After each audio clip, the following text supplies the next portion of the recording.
Americans for Fair Taxation presents the Weekly Chairman's Report, written by Steve Hayes, president of Americans for Fair Taxation, and recorded by Bob Paxton, a volunteer with the Florida FAIRtax Educational Association. And now, this week's Chairman's Report. Hello, I'm Bob Paxton with the AFFT Chairman's Report for Friday, May 14th, 2021.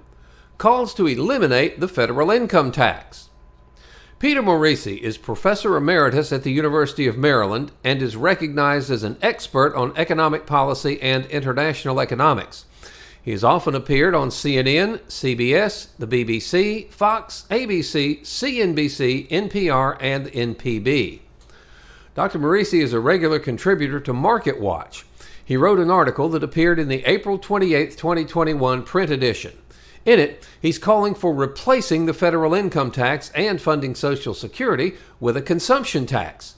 Now, he's not recommending the fair tax, but instead a value-added tax, or VAT. Now, while we believe the fair tax is far superior to a value-added tax, the important thing for now is that a respected economist is advocating for replacing the income tax. Now, once that idea takes hold and the debate begins on what the best replacement for the income tax would be, we're confident that the fair tax will emerge as the best way to go. Now, here's the text of that article.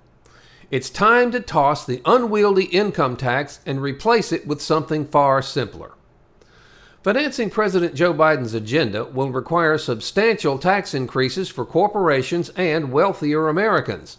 In a tightly divided Congress, tinkering with the terribly complex tax code is even more difficult and would create unintended consequences. For example, it could encourage more corporate inversions, and reinstating state and local tax deductions would help mostly well-off taxpayers. It may be time to throw out the income tax in favor of a whole new approach to financing our government, a value-added tax, or VAT. The Trump tax reform didn't reform enough. The old system of high marginal rates and voluminous deductions and credits largely continues. Although nearly 90% of individual filers take the new, larger standard deductions, we now have two parallel systems. A VAT would make more transparent how much new government programs cost and would let voters decide whether bumping up the rates are worth the benefits.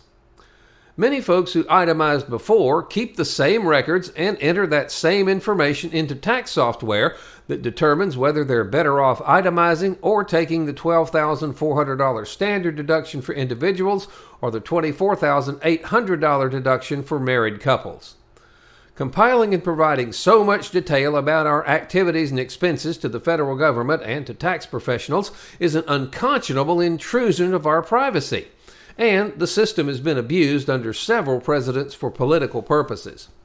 The whole system favors wealthy individuals and businesses who can afford expensive accountants, lawyers, and K Street lobbyists to work the tax code's insane details and obtain special treatment during the complex processes of perpetually rewriting the tax law and then translating it into IRS rules. Businesses are making decisions for reasons of tax avoidance, not sound economics. Democrats in Congress and left-leaning think tanks assert that U.S. businesses enjoy too many tax incentives to move activities offshore. Now, how a VAT works. The most effective reform would be to simply replace the $2.2 trillion that the Treasury collects annually through income taxes with a VAT on private purchases and payments. Businesses and institutions would pay a fixed tax rate on receipts less their outlays for materials, software, equipment, rent, and so forth. This subtraction would avoid the double taxation of intermediate goods and services used to make other products as they move their way through the supply chain to final users. By taxing goods and services instead of individual income, a value-added tax would end forever the requirement that ordinary citizens, even those with investment income, keep tedious records and file income tax returns. For businesses, it would eliminate the headaches with valuing inventories, depreciating buildings and machines, and qualifying for special breaks, and it would save billions in accounting costs and legal fees. By taxing goods and services at the point of sale, it would end the problem of finding ways to tax activities that U.S. firms park offshore to avoid U.S. taxes. Overall, businesses and institutions would file much simpler tax returns. Now, just what rate would be required?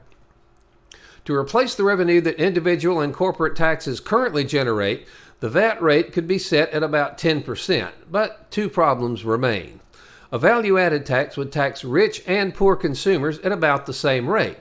The elderly, who generally rely on savings, have already paid taxes on the income that generated those savings during their working years and would be taxed again.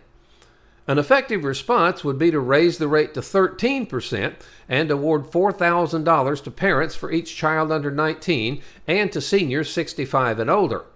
A working single mother with two children who earn just $7.25 an hour would have a family income above the poverty line.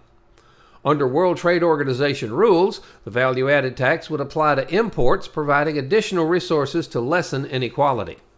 Going a step further, the Social Security and Medicare taxes could be eliminated by raising the rate to 19%. Now, such a sales tax might seem high, but businesses and individuals would no longer be paying a 15.3% payroll tax on most wages, and they would no longer be paying income taxes. And businesses would no longer be passing through corporate taxes on the prices they charge. Now, Biden proposes about $430 billion in new revenue to pay for his policy agenda. Now, that would raise the proposed VAT rate to around 22%.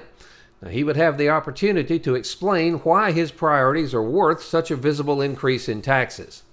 A value-added tax would make more transparent how much new government programs cost and let voters decide whether bumping up the rates are worth their benefits.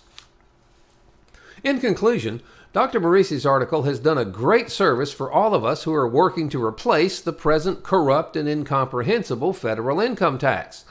Now, while we believe that the FAIRtax is far superior to a value-added tax, the argument now should not be whether or not to eliminate the federal income tax, but rather which consumption tax is the best replacement. These words from Abraham Lincoln are applicable here. I must stand with anybody who stands right, and stand with him while he is right, and part with him when he goes wrong. It's time that Americans take control of our country by eliminating the income payroll tax system. No more games that profit only the ruling class and their minions, the politicians. Enact the FAIRtax now.